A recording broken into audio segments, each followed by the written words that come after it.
ChatGPT maker OpenAI just released a new model.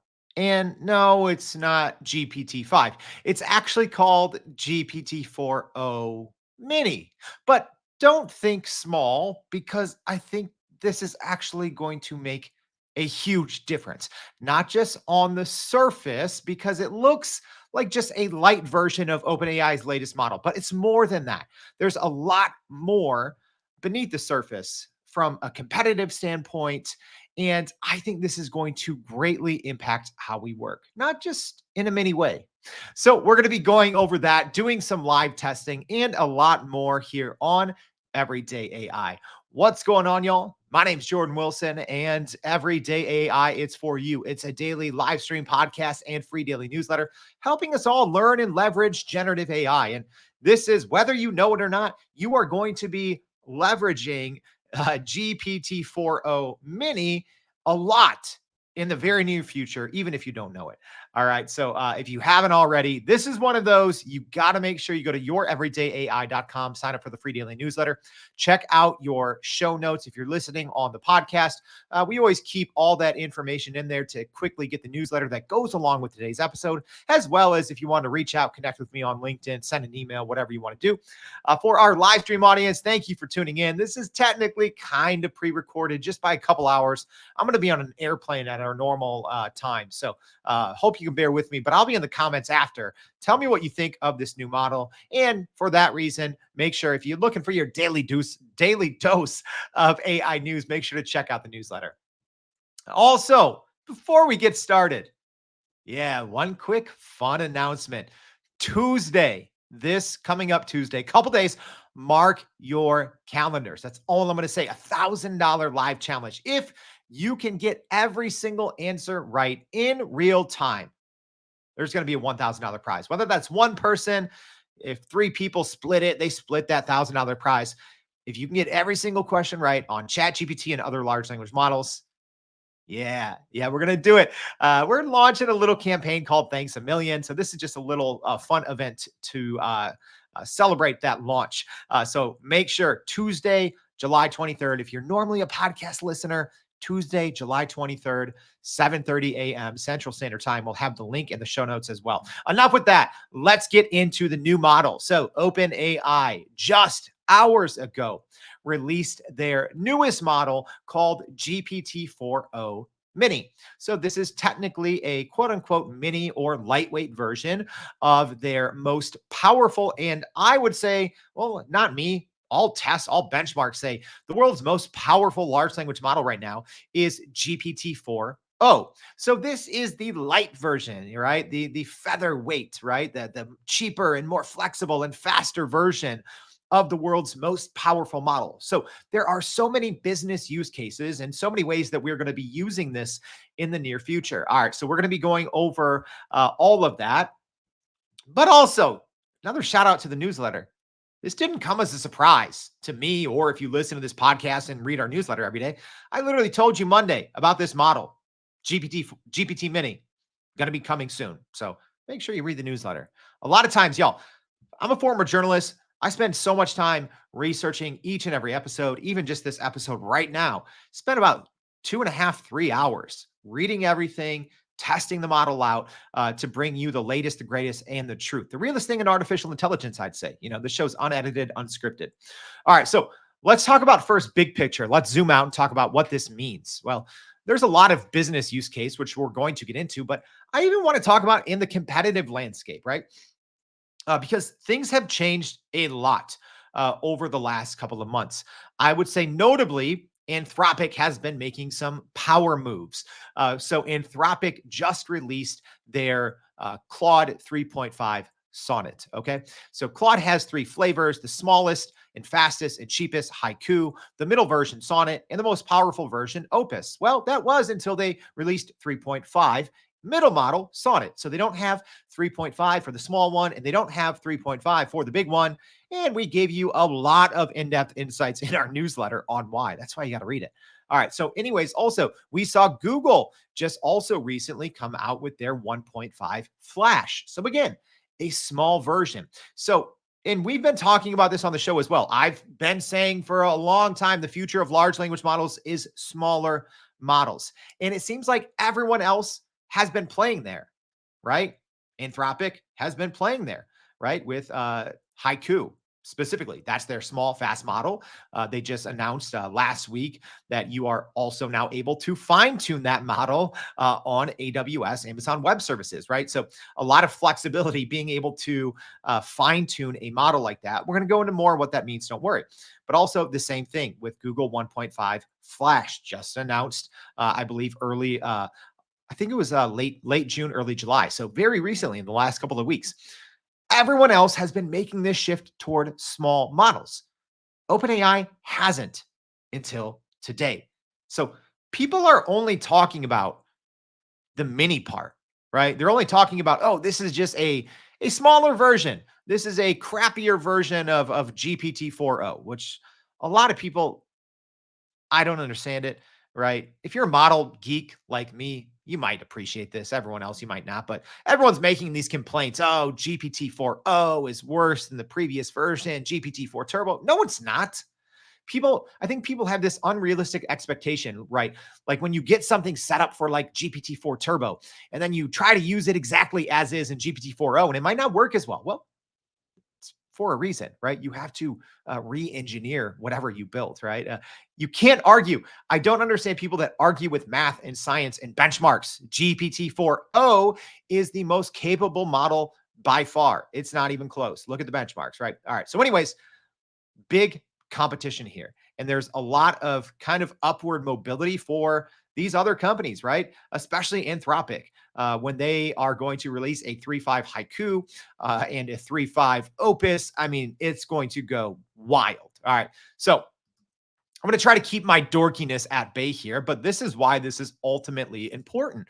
All right. So I have a screenshot for our podcast audience. So shout out Tom Keldenick on the Twitter machine here. He kind of broke all this down for us to look at the pricing, because this is ultimately what it comes down to.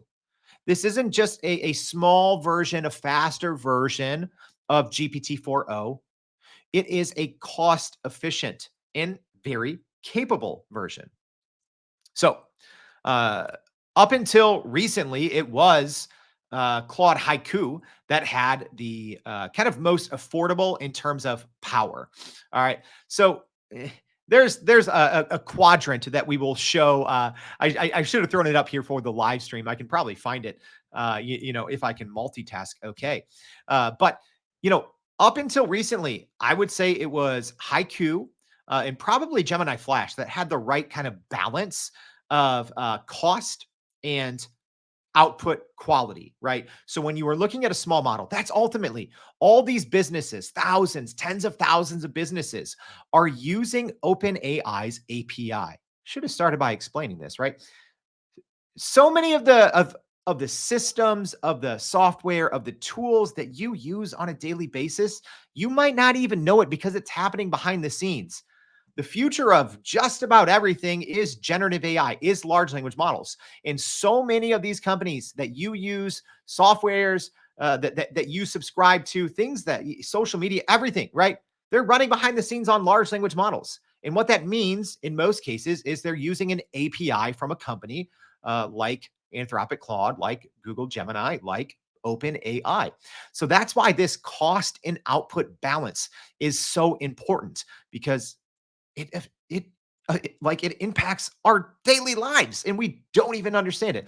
So before today, if we look at input and output, okay.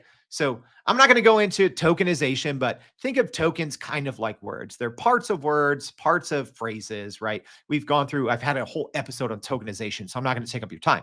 All right. So this is the price per million tokens. All right. So 25 cents input for Claude Haiku and $1.25 output. Comparatively, now we have GPT-4o Mini, 15 cents on the input versus Claude Haiku's 25 cents cheaper. All right. Marginally. And then we have the output, 60 cents for a million tokens. versus $1.25 haiku. And for comparison, GPT-4o, the big boy model, right? Let's do that. $5 per million input. So again, $5 versus 15 cents. And then on the output, $15 for GPT-4o versus 60 cents for GPT-4o Mini. All right. So now you can probably, hopefully, understand why that balance is so important, right? The balance of power and affordability. And you know, it's we're going to show you some examples here of why I think this is striking the right balance, right? All right, so let's keep this thing going and let's go over some of the basics here. All right. So, some of the basics of the model. It's more cost effective. We're going to talk about benchmarks, but it got a very impressive 82% MMLU score. So again, this classification of models, right?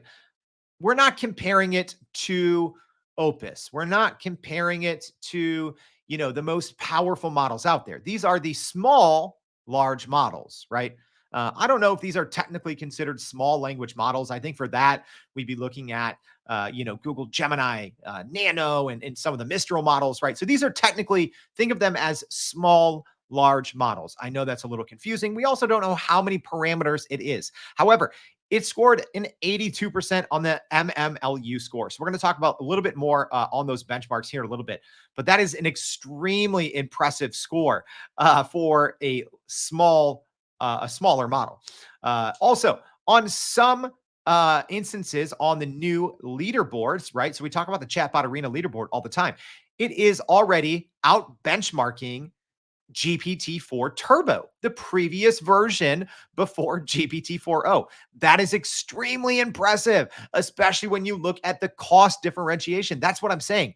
It's the cost, it's the cost, it's the cost. And what that means, well, the output too, right? You have to have that cost output sweet spot. But it is the cost in the output that is going to really change things. All right. A couple other things we talked about: 15 cents per million input, 60 cents per million output, and it is more than 60% cheaper than GPT 3.5 Turbo. Also, this is replacing 3.5 Turbo. All right. That's also important to keep in mind because so many applications, developers, companies started to build a backbone for their future business off of GPT 3.5 Turbo, right? So this is another important thing to keep in mind here. All right, so now I'm going to go ahead. I kind of talked about this sweet spot, right? So I'm going to go ahead now for our live stream audience. I'm going to go ahead and share my screen. I'll try for our podcast audience to describe this the best I can. Okay, so this is essentially, you have your x-axis, your y-axis, a little quadrant, right? So price, the more expensive is on the right, and then quality is down. So you don't want to be writing down. That means you're expensive and not good quality. So right now you kind of have GPT 3.5 Turbo there. You have Command R, some other models. Okay. But you want to be in the upper left-hand quadrant. Okay. That means you have the highest quality at the cheapest price. So is GPT-4o Mini the absolute cheapest when it comes to, price per million input and output? No. Mistral and Llama are a little bit cheaper, but the quality of those is much, much lower. I mean, an MMLU score, I don't think people understand. An MMLU of 82 is wild for this price. Wild, right? And I'm getting excited about it because I read these scientific papers like on the weekend. I'm a dork. And I've been reading them for years, right? So even getting something in the 80s like a year or two ago was mind-blowing, but expensive. The fact that it is this cheap, if you are a business leader, if you are looking to figure out what is your future in a generative AI world, this changes it. This changes it. It's not even close. All right. So that's kind of an overview of the model. And again, we talk about this significantly decreasing costs. All right. So this is a little graph here, tweeted out by the OpenAI developer account, and it just shows a downward step in the price over time, right? The fact that in March of 2023, so about what, 15 months ago, it was $2 for a million tokens. Now it's 24 cents. That's a blended. That's a blend right there. Just FYI. That's a blend of input output.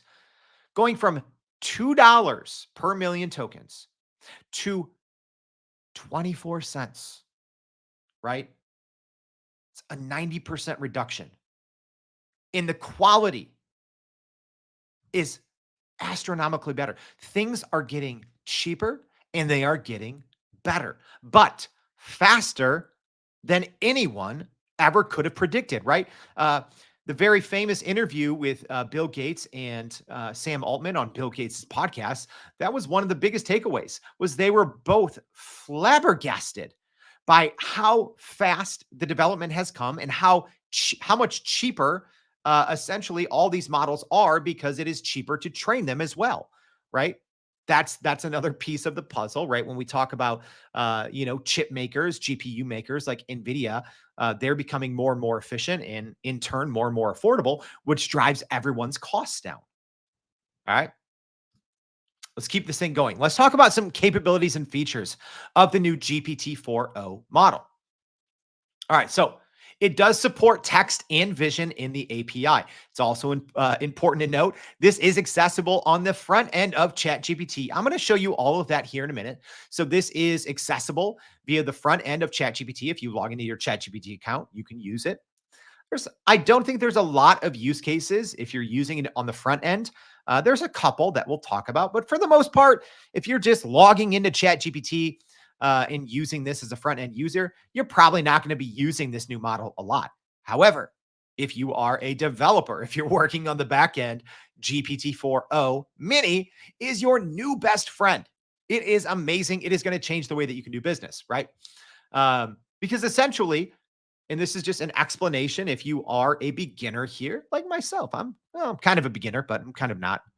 But for the everyday person, like, why is Jordan talking so much about the cost and the training and all of this? Well, again, like I said, this is going to change how almost all companies online, everyone's AI enabled, right?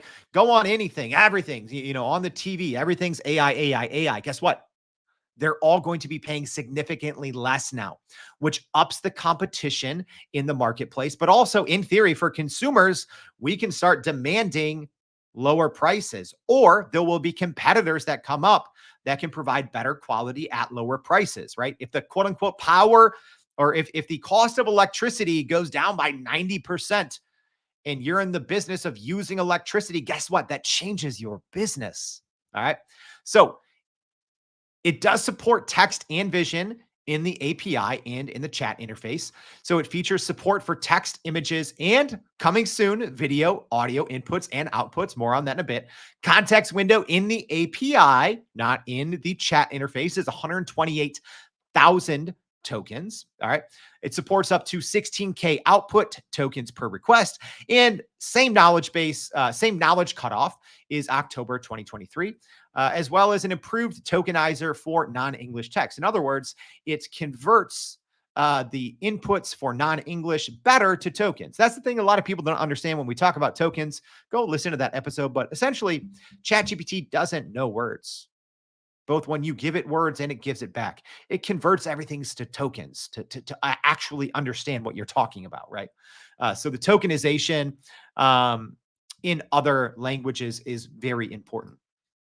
All right, last but not least here in our bullet points, benchmarks and performance. So let's just go straight into the chart for this one.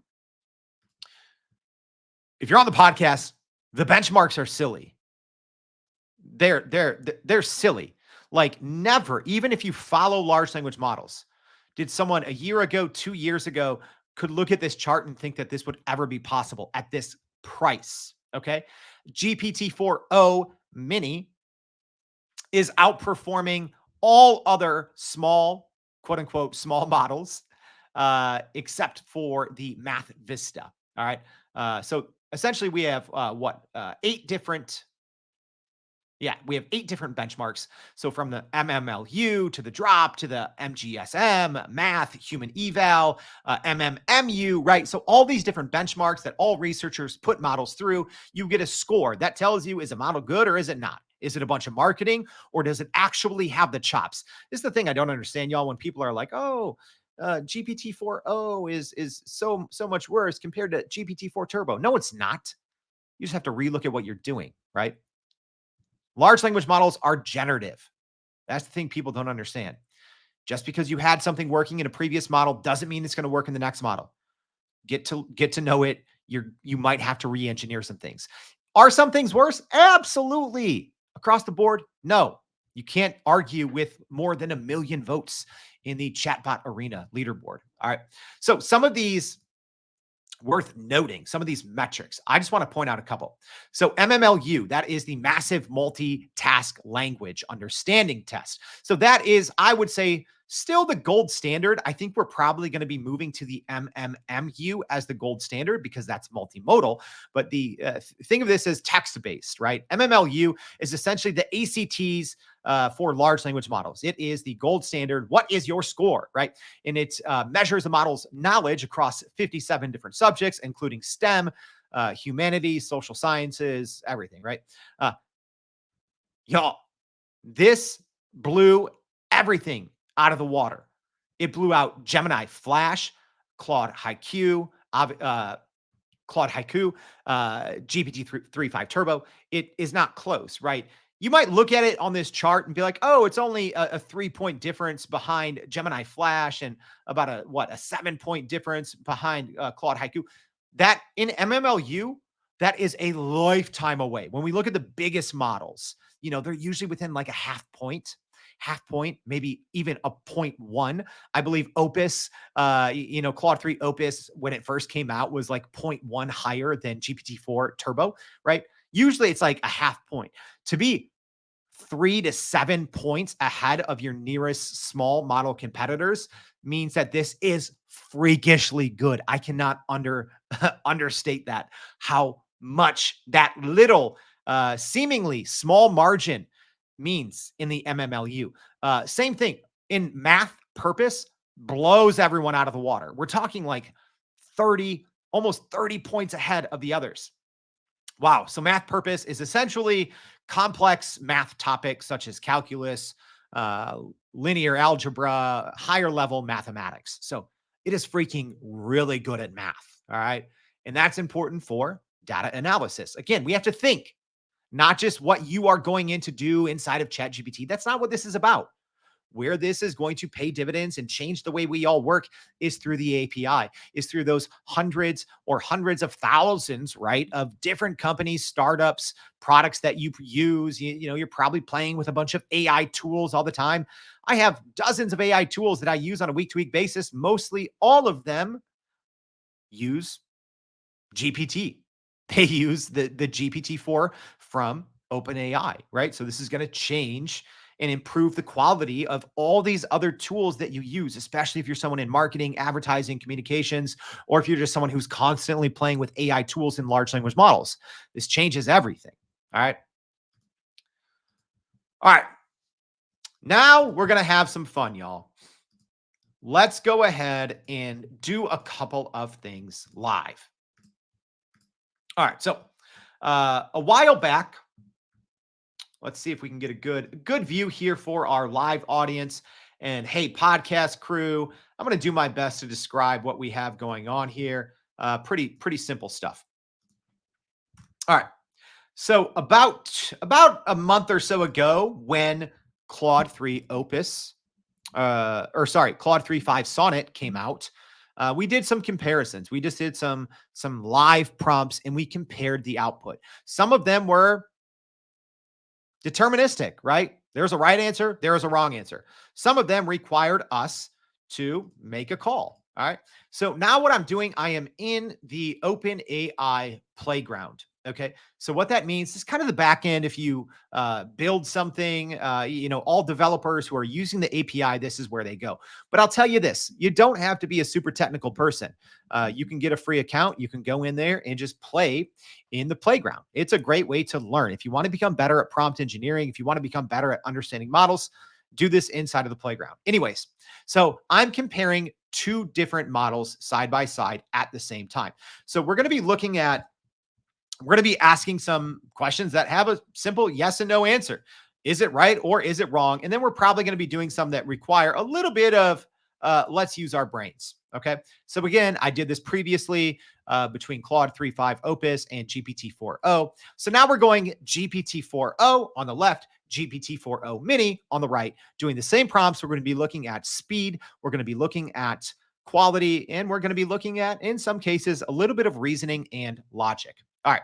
So the first one, again, if you've tuned into the show, we've done these a couple of times. We're not changing the system prompts. We're leaving everything as is. So out of the box, here we go. The first one. I just woke up today with 6 apples and 3 bananas. Yesterday, I ate an apple and, or sorry, yesterday I ate a banana and 2 apples. This morning, I will eat 1 apple and no bananas. However, I don't really like apples, and 1 banana may turn brown tomorrow. Assuming nothing else changes, how many apples and bananas will I have tonight? All right, we're going to hit run, and we're going to see who finishes first, and do they both get it right? Wow. Okay. So GPT-4o Mini was faster there. Pretty impressive. All right. And let's see if they got it, who got it right and who got it wrong. Interestingly enough, GPT-4o got it right. O Mini got it wrong. There we go. We already have one use case. This is one, I've seen similar ones like this. I kind of made it up, or modified something similar that I had already seen. So it looks like, let's see where GPT-4o Mini kind of got tripped up. So it got tripped up on something that I put in there to trip models up. I test models all the time. Yeah, I told you guys I'm a geek. All right, so I put something in there about eating the fruit yesterday. But guess what? I started it off by saying, I just woke up today with 6 apples and 3 bananas. So whatever I talk about yesterday is irrelevant. So GPT-4o Mini did not understand that. GPT-4o got it right. The correct answer is 5 apples and 3 bananas. And GPT-4o Mini said 3 apples and 2 bananas. So it got tripped up by yesterday. Hey, if I give you today, yesterday doesn't matter. All right. Let's do another one. Kind of a tricky one. We're going to, I think for the most part, I'm always going to refresh. Well, actually, I'm not. It's going to take too long because we're not going to be worried about the context here. All right. The next one here. I'm saying if it takes 3 hours to dry 10 t-shirts in the sun, how long will it take to dry 30 t-shirts in the sun? All right, so let's go ahead, click run. This should be a quick one. All right, so this one, GPT-4o was faster. O Mini was slower. So the opposite. Last time O Mini was faster. All right, the correct answer should be 3 hours. So let's see. GPT-4o got it right. It said it will also take 3 hours. Let's look at 4o Mini. Let's see. And it says it will still take 3 hours. Okay. So our score so far for those keeping track. So we're going to do fast and we're going to do right and wrong. All right. So far we have, it's tied and fast, but in the end, fast doesn't matter if you're wrong, right? So one we have Mini and one we have O, and then right. So right now we have, we're going to do this. We're going to do right. Sorry, y'all. I want to make sure for our podcast audience, we can recap this at the end. All right. So far we have O right. Sorry, I'm making a little chart here. O right got 2. And then we have Mini right. So far, just 1. All right. Next prompt here. This is pretty, well, this one it takes a little logic here. All right. So here we go. And what I do love is at the bottom, you can see the latency or how long it took and also the tokenization. All right. So the next prompt here. A box is locked with a 3-digit numerical code. All we know is that all digits are different. The sum of all digits is 9, and the digit in the middle is the highest. What is the code? So I've even gotten tripped up on this, and models have gotten tripped up. But before I hit enter, there's actually multiple answers. One time I got confused, and a model said this is the only correct answer. And I'm like, huh, yeah, that's right. And no, there's actually multiple answers. So let's go ahead and run it and see how it goes. All right. So both are going pretty fast, still computing. All right. So they finished just about at the same time. It looks like uh, Mini was just a little bit faster, but let's see who got it right. So I'm looking here at GPT-4o. It's walking me through things. It says the digits are different. The sum of the digits is 9. The middle digit is the highest. So it's doing a little bit of a formula.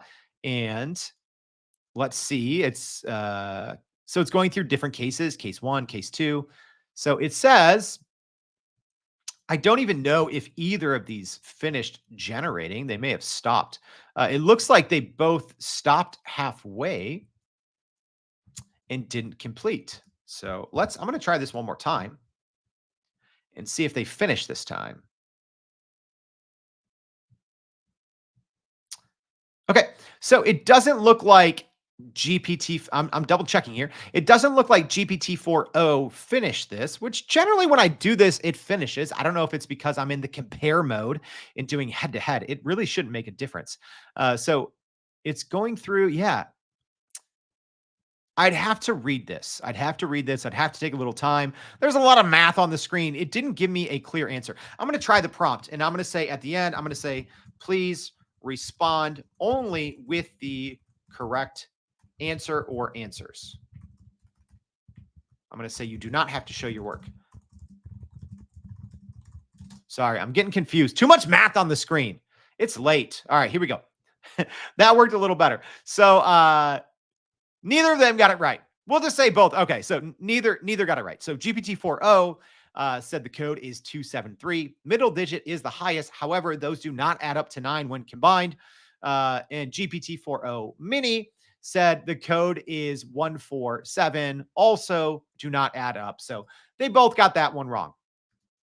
All right, we're gonna do just one more test. Maybe we'll do two more. So I'm gonna do one. I'm gonna say please let me get the this other prompt that I had ready to go here. So this one is about kind of starting a company. All right, so let's go ahead and here it is. I did this before.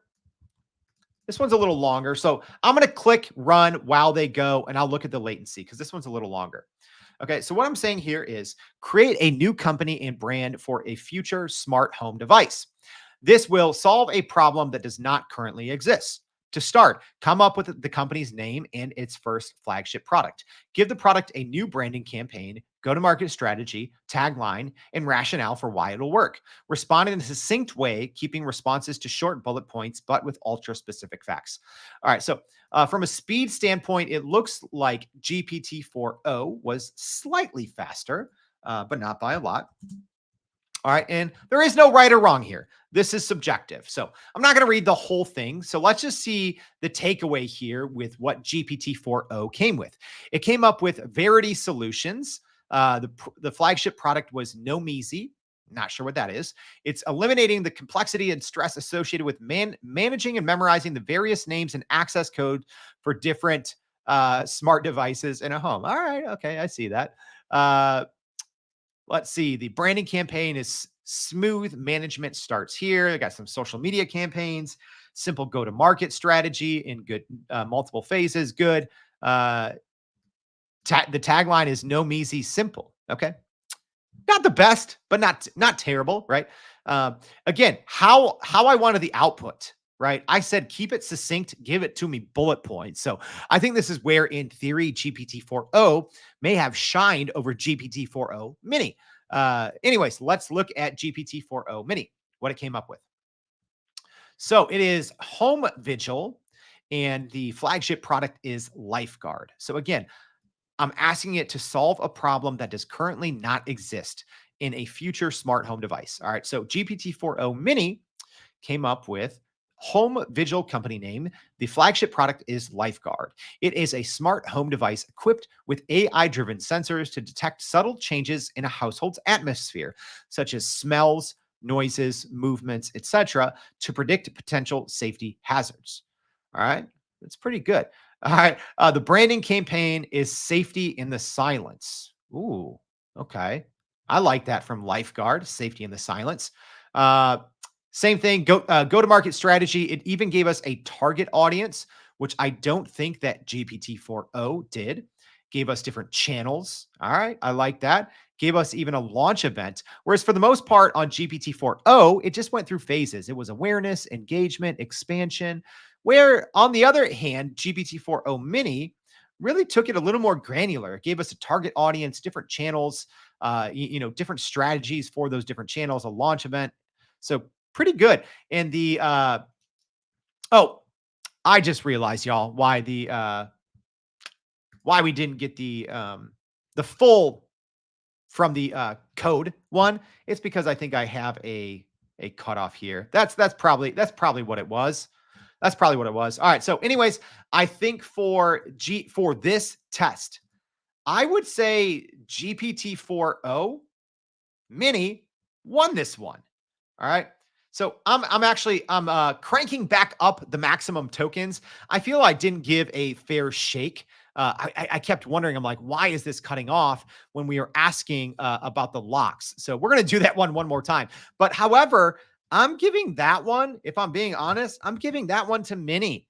I didn't expect Mini to win in something that, I'm not saying this involved logic and reasoning, but it was much better, right? GPT-4o gave me something kind of complicated. Again, large language models are generative. I'm pretty confident if I did that 100 times, GPT-4o would win out against Mini, but that just shows Mini is capable. If you don't think it is, that just shows to me, that shows me it's capable.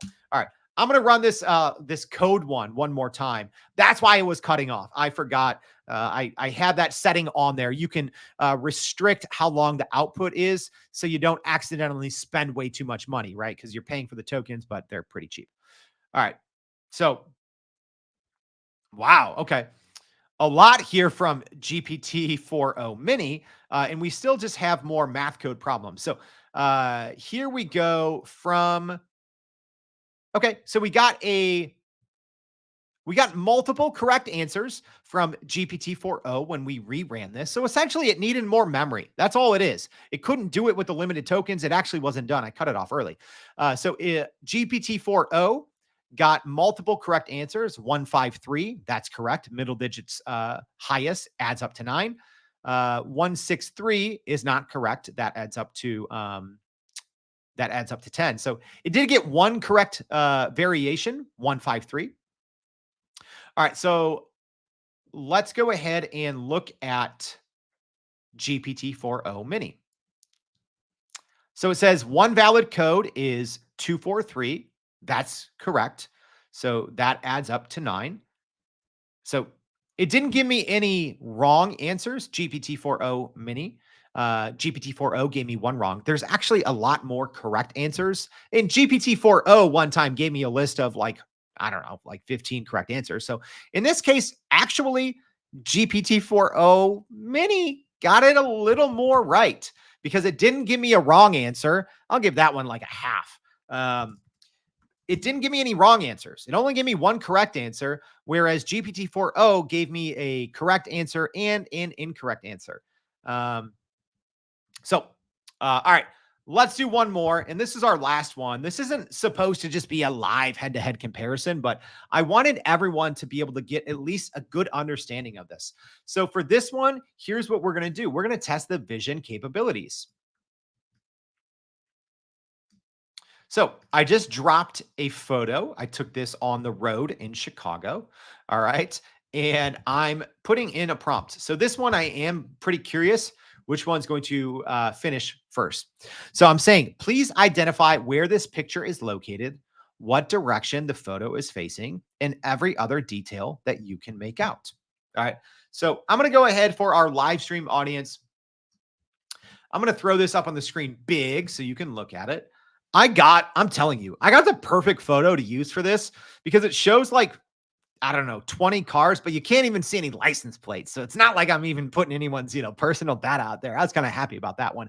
However, the correct answer is we're on 9094 heading southeast.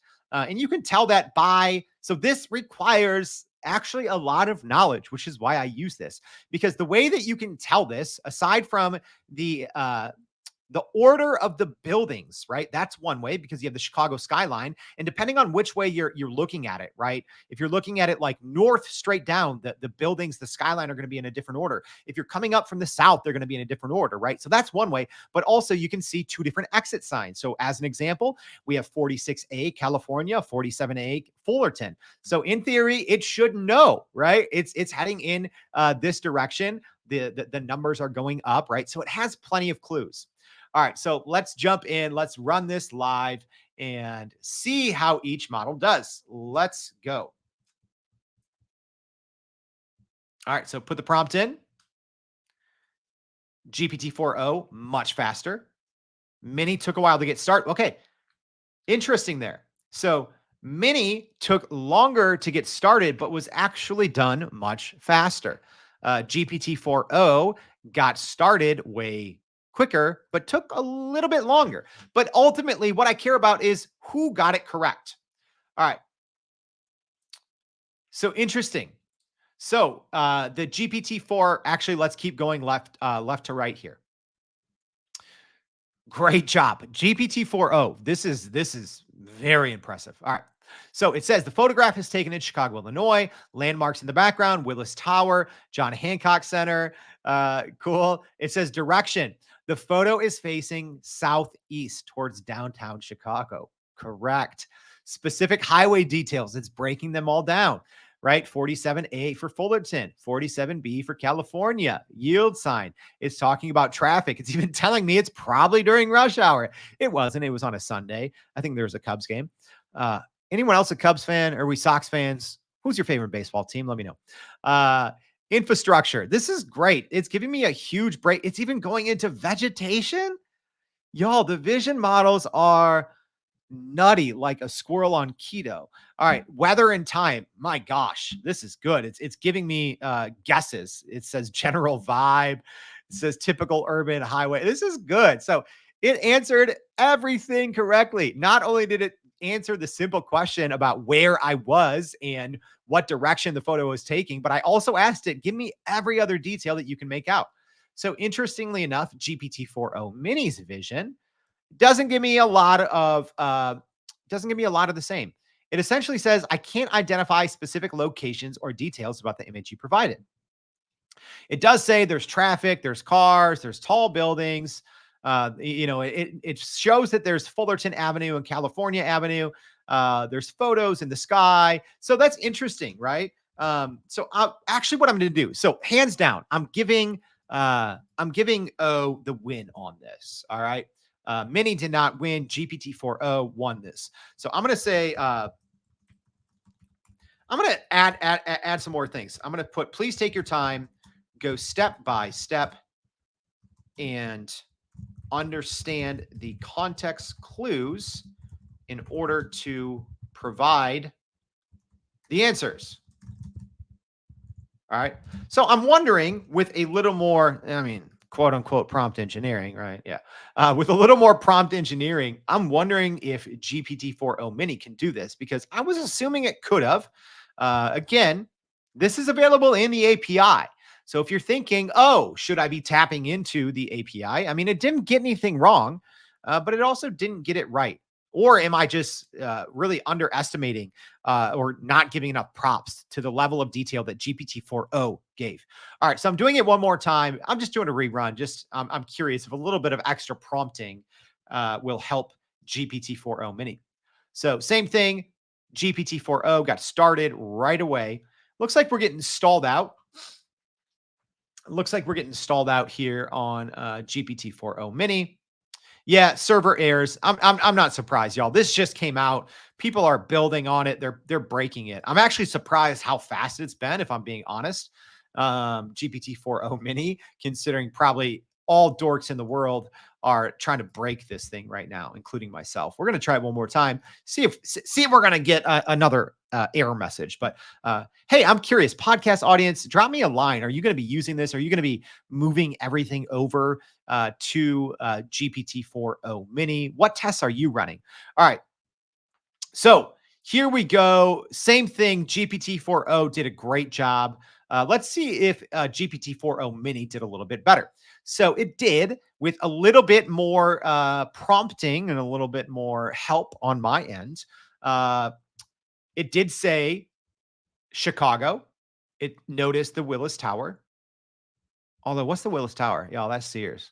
Don't mess. Now it's giving me more information: traffic situation, road signs, direction. So let's see if it got the direction. The direction the photo is facing appears to be toward the city skyline, suggesting the photographer is moving toward the downtown Chicago. Okay, correct. It didn't get it. So I'm going to try one more time. Again, we're giving the win on this one to GPT-4o. I'm going to say, given all of those context clues, what direction is the photographer facing?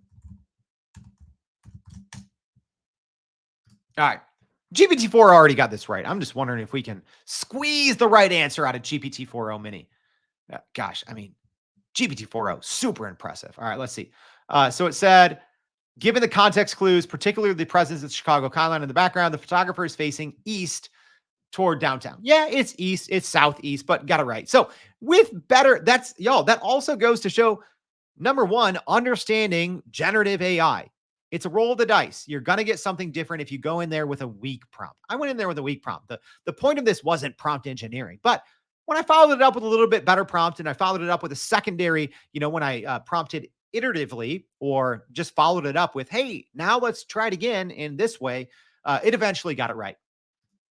All right. So that wraps up our live look. Now, I'm going to quickly go over what no one is talking about. I know this is a longer one, but I cannot underestimate the importance. So, a couple things. If you are on a free account, it's actually hard to access this, right?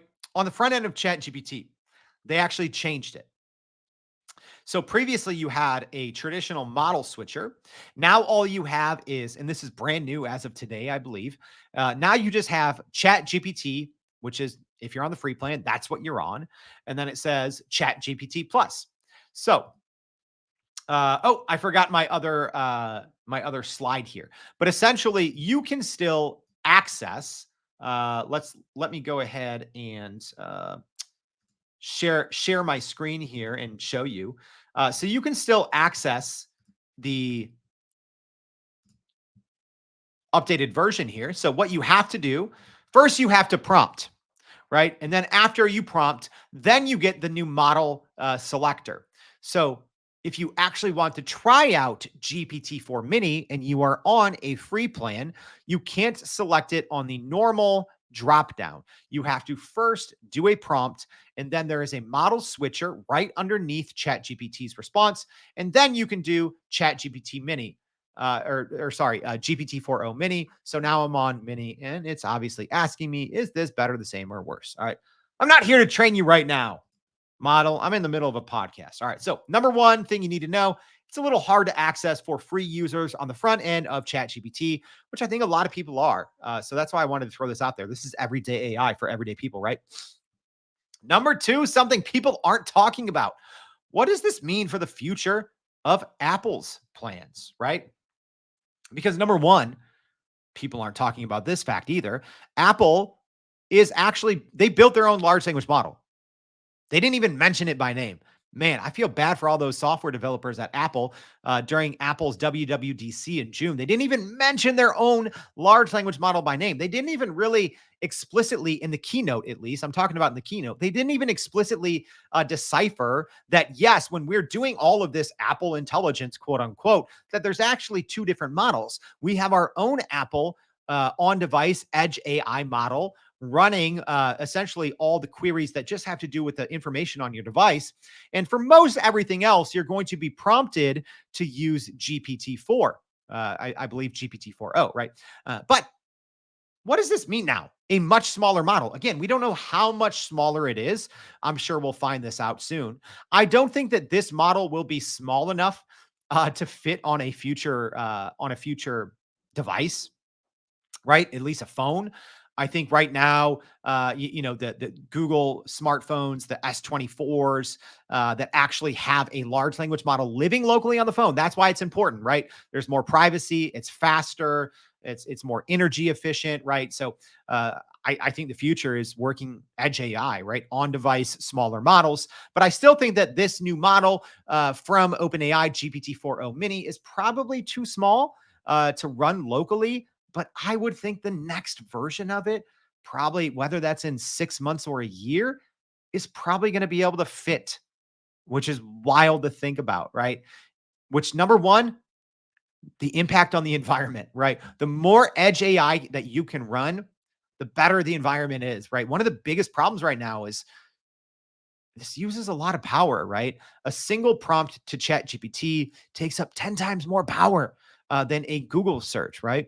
And as we're using large language models more and more, you have to think of the environmental factor. So moving to edge is better for everyone. Moving to on device is better for everyone. It's faster, it's more secure, it's better for the environment. But right now, it's not really possible for a lot of use cases, right?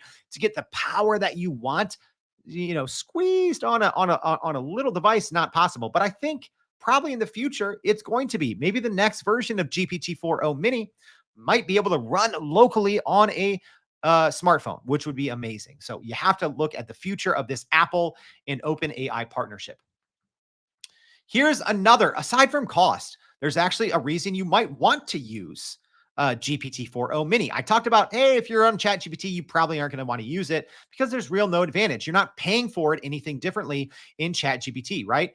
There, if you're on the ChatGPT Plus plan, you're paying $20 a month. And so you don't have to worry about cost. The main advantage here is cost in the API. If you're building a third-party application, piece of software, whatever, building, fine-tuning your own model for a company with retrieval augmented generation, right? But here's the other key benefit that no one's really talking about. It is the first model to apply OpenAI's brand new, which we just talked about on the show this week, instruction hierarchy method, which helps to improve the model's ability to resist jailbreaks, prompt injections, and system prompt extractions. So, I mean, that right there is a great reason and why I think so many companies are going to be flocking to GPT-4o Mini, right? You want your business to be safe, right? The last thing you want is prompt injections for someone to jailbreak, right? A lot of companies don't take proper safety precautions, right? And part of it is because it's so easy. It's so easy to essentially create a wrapper, right? Put in a little bit of your company's data, do a little fine tuning. It's not super expensive like it used to be. It's almost so easy that too many companies are doing it and they don't take proper safety measures. So this new version of GPT-4o Mini in their API will be a godsend for those companies that are maybe facing some of those issues. All right. Another thing no one's talking about. And why is no one talking about this? I should have started the show out with this. Ready? Do people not like reading? I still like reading. This was toward the bottom of OpenAI's blog post announcement. So they said, today, GPT-4o Mini supports text and vision in the API with support for text, image, video, and audio inputs and outputs coming in the future. Oh, look at that. I believe this is the first time in writing that we've seen OpenAI said in the future there will be audio and video input output. Sora, right? Yeah. Sora accessible via an API, Sora accessible via ChatGPT, presumably. That's huge. And also video input. Did you guys know that you can actually input a video into ChatGPT right now? Go try it. See, tell me what happens.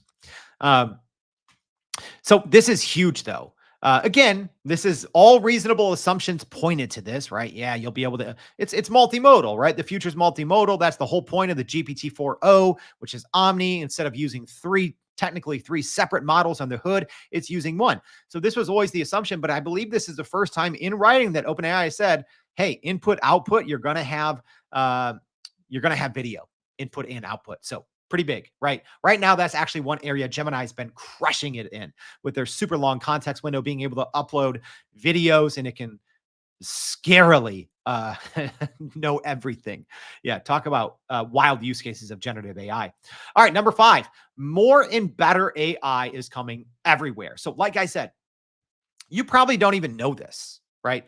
As an example, maybe the wealth management company you use has a little AI advisor that you talk to, or maybe a software that you use for work has a customer support bot powered by GPT, right? You probably don't realize it. Apps on your smartphone, so many things use GPT behind the scenes. All right. And so many of them are about to get so much better, right? Which is related to number 6. The prices are right now, but they're going to be getting so affordable. Companies can't afford not to build on generative AI. Let me say that again. Prices for building on top of a large language model are getting so affordable, companies can't afford not to build on it, right? If you would have asked me a year and a half ago, hey, should all companies be building on top of large language models? I said it very early on in the podcast, probably like 13 months ago. I said, no, companies shouldn't, because look at the prices back then and the quality wasn't good. The quality wasn't good and it was too expensive. Now, my gosh, quality is great and it is cheap. And think now, right? If your company is on the fence today, well, first of all, reach out to us, right? We offer consulting services. We have other partners we work with. We can walk you through that if you're not sure, right? I'm lucky enough I get to talk to super smart people all the time. I just had a conversation today with by the time you guys hear this yesterday, with a senior director at Microsoft AI. I'm lucky enough to get to talk to literally the smartest people in the world building things. So we can help walk you through this. So reach out to us. I have my email, my LinkedIn in the podcast, and you guys know how to get me here on the live stream. But companies need to be building. If you haven't made that decision now, look at this visual on the screen, this step down in price, right? And then think of the increase in quality. You need to be thinking now. Okay. You have to be thinking. So it's getting it right now where you need, and this is going to sound bad, but you need to start comparing the costs to train, deploy, and upkeep a model versus the cost of humans, because it's going to be lopsided soon. It's going to be lopsided, right? That's why I think everyone is going to be working. Not everyone, but so many people are going to be quote unquote working in AI, right? Taking this I call it first party company data, and turning that into knowledge for your model. All right. Let's see if we can beat the hour mark here. Number 7, energy demands are gonna be bonkers. That's my last thing you need to know. I kind of already alluded to that, but all of these things adding up, these models getting faster, cheaper, better, easier to work with, demand is going to be, and I'm not just saying OpenAI GPT-4o Mini, because guess what comes next? Anthropic's going to strike back. Google's going to strike back, which is going to make OpenAI strike back. Energy demands are going to be bonkers until we can get all of these models, or many more of these models, running locally. Energy demands are going to be out of the roof. And at the same time, watch NVIDIA's stock, watch AMD stock, watch Qualcomm stock, all the companies that are making chips. Obviously, NVIDIA has an unfair head start. Their stocks are just going to continue to rise in the long run because we all need the GPUs. All right. So that's it. An in-depth look. I hope if you stuck with me to the end, let me know. I'm always curious. Did you make it to the end? I don't know. Send me an email or DM on LinkedIn with the word pancakes. I'm just curious. Did you make it to the end? Let me know. And I'm hungry for some pancakes. So I hope this delivered, and I hope now you better understand GPT-4o Mini, because like what I talked about in the beginning, it's actually not Mini. It's actually, I think, a pretty big deal. This is a pretty big deal. I think this is going to greatly change the way that we all work and really the future of generative AI. All right. Thanks for tuning in, y'all. If this was helpful, please consider reposting this. Leave us a rating if you're listening on Spotify or Apple. Appreciate the support. And don't forget, Tuesday, July 23rd. Hopefully, you're listening or watching this before that time. Mark your freaking calendars, y'all. 7:30 a.m. Central Standard Time, July 23rd.